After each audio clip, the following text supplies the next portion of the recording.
the first one is breaking a habit related to the endless meeting update, Ooh, right? So love this one. we've literally all been there before. If you're listening and you're saying, "No, I don't know what you're talking about," then I don't know what you're talking about. That's Yeah, my no way. response. No, Okay, a so meetings by yourself if that's the case. yeah, right. You are a solopreneur, and have no teammates.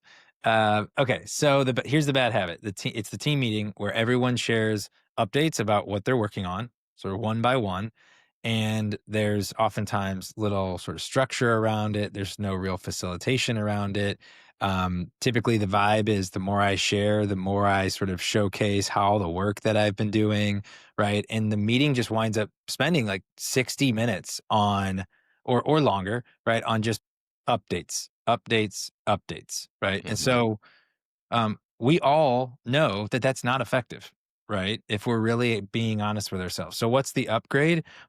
It's here it is. Here's the async upgrade. Share updates in a collaborative workspace, whether it's a project management board or something as simple as a doc, right? Ahead of the meeting for everyone to preview ahead of time, reference in real time, and call back on after the meeting.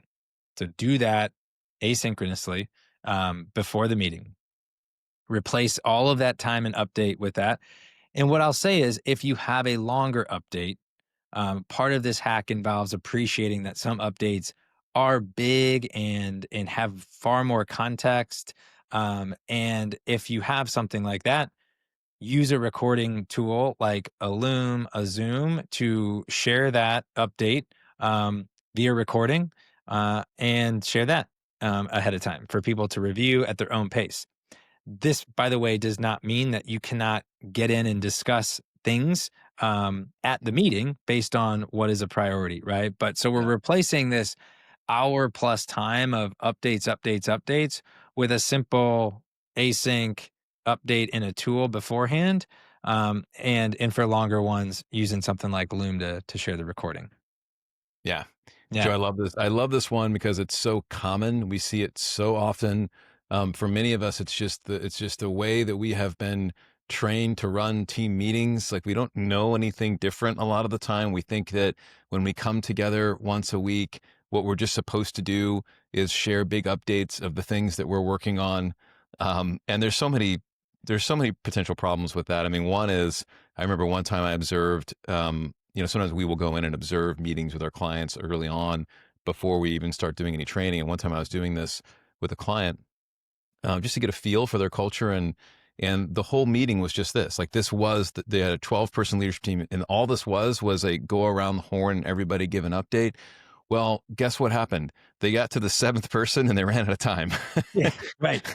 Right. So the other five could have had the most important stuff that was the most pertinent and relevant for everybody else in the room, but we'll never know because they didn't get to share anything.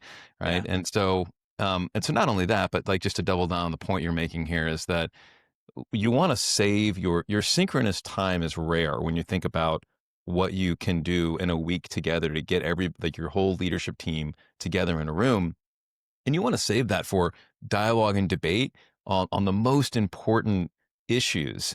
And if you're spending all this time doing these updates, you're much more unlikely to do that. But if you do this if you share these key updates in an asynchronous way, it can even prime those better conversations, right? You now know, like, I'm informed, I know what's going on. That's actually triggering me to say, oh, I think there's this thing that we need to have a dialogue about as a team. And now that's you're right. much more ready to offer that to your team. That's right. That's one of my favorite parts about it, right? Is it sort of primes that discernment around what are the most important things for us to talk about. As an individual, when you do your part of that and you share the update, you're processing what, if anything, is a big topic that I need to try to get our team to prioritize and talk about. Maybe I don't have anything. And so then you go into the meeting knowing you don't have anything, but you've shared your updates. But as a group, right, you're able to see those things ahead of time and you can start to discern what are the most important things out of this Mm, that we need to discuss. yep. And it's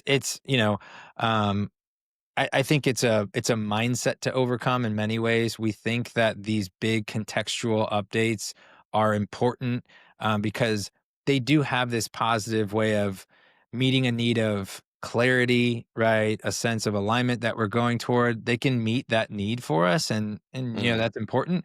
There's another way to meet it though, and it's to leverage async, right? mhm, And doing this allows us to meet a really important, you know, business practice, organizational practice, which is what you said, getting to the most mhm, important stuff during mhm. that precious time together.